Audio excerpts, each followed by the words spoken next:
Birleşken Devletler Teşkilatı Kişilik Hukuk Mutaxassislari xalqaro şirketlerning Xitoy ilib berayotgan Uyg'ur majburiy emgiki bilan vositalik munosabati borligini bildirildi.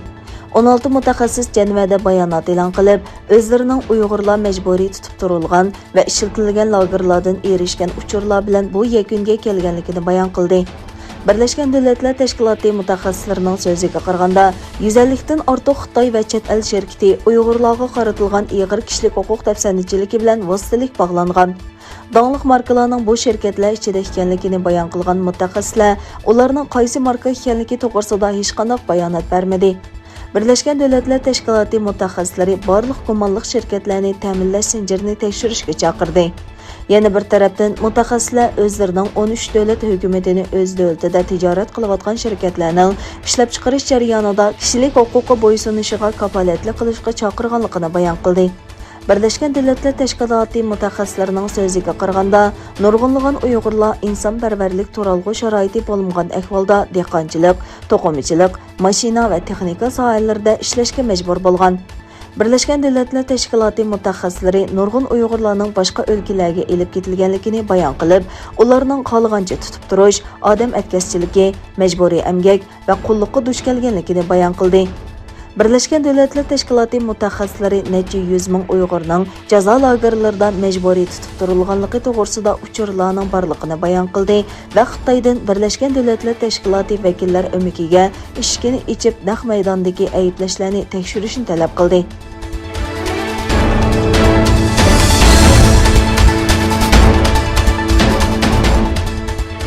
Atalmış Uyghur Abdunum rayonluq hukumatning bayonotchisi Shoguchang kishilik huquqi daxl taruz qilganligini bahona qilib rayondan paxta elishni to'xtatgan Shvetsiya to'qimchilik shirkati H&M'ning Xitoy bozorida pul topolmaydiganligini bayon qildi.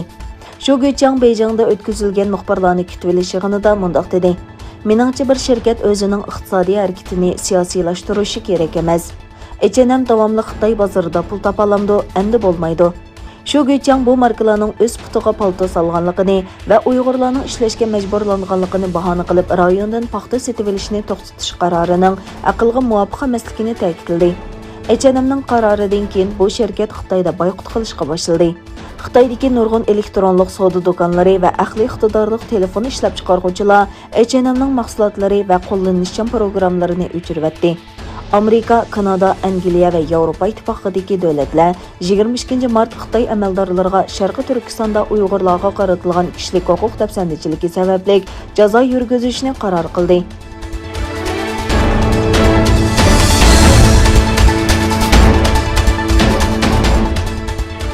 Kanada Bosh ministri Justin Trudeau Sharqiy Turkistondagi Uyg'urlarning ziyonkashligiga qarshi Xitoyga jazo yurgizgandan keyin ikki davlat o'rtasidagi ziddiyat kuchaydi. Xitoyning Braziliyadagi bosh konsuli Yang Trudeauning ziyonkashlikka qarshi qadamlariga inkas qaytardi. Yang Twitter hisobida mundaq dedi: "Kanada ministri, sizning eng chong muvaffaqiyatingiz Xitoy bilan Kanadaning do'stona munosabatini buzib tashlab, Kanadani Amerikaning yugurgan itiga aylantirish." Kanada Bosh ministri Justin Trudeau Xitoyning 27 mart 2 nafar Amerika amaldori bilan Kanada parlament a'zosi Michael Chongga embargo qo'yganligini tanqidlab, Xitoyning harakatini qabul qilg'ili bo'lmaydiganligi, shuningdek kishilik huquqni qo'llashni davomlashtirganligini bildirgan edi.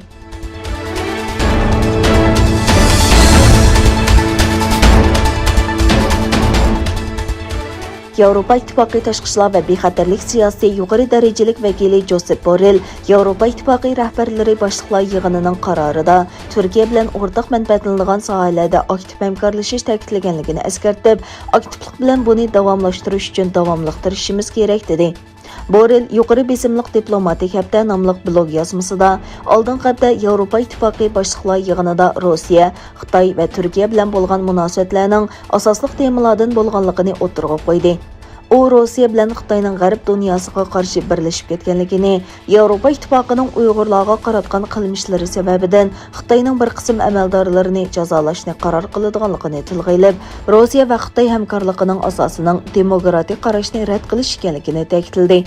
Borrell Turkiya bilan Yevropa İttifaqı orasida nurg'un egiz pastliklar bo'lgan bo'lsa-mu, yaxshi xabarlarning borligini tilga olib, Yevropa İttifaqı boshliqlar yig'inida umumiy vaziyat va O'rta dengizdagi vaziyatni yaxshilash jihatida birdaklik hosil qilganligini bildirdi.